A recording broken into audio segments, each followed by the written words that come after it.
मजबूरियाँ थी, मुझे उठ के जाना पड़ा और बाद में मैं अभी तक उसमें शरीक नहीं हो सका। कल भी उसकी निशिस्त है और शादियों का ऐसा सिलसिला है खानदान में भी, और एक दफा की शिरकत के बाद मेरा दिल आपकी बातों के साथ धड़कता है। मैं उसके लिए सोचता हूँ कि मैं इस मकसद के अंदर अपना क्या किरदार अदा कर सकता हूँ, अपना क्या ताउन इनको पेश कर सकता हूँ। सिर्फ मशवरों या ज़मानी जमा करने से नहीं, अमली तौर पर इसमें हिस्सा लेकर मैं इदारा पाकिस्तानी बयानिया के तमाम दोस्तों को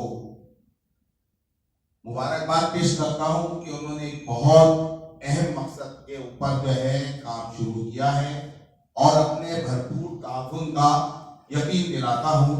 इंशाअल्लाह ताला आपके साथ मुलाकातें रहेंगी, आपके प्रोग्रामों में शिरकत रहेगी, आपकी महफिलों में बैठना मैं अपने लिए बाइज़ इज़्ज़त समझूंगा। बस इस मुख्तसर बात के साथ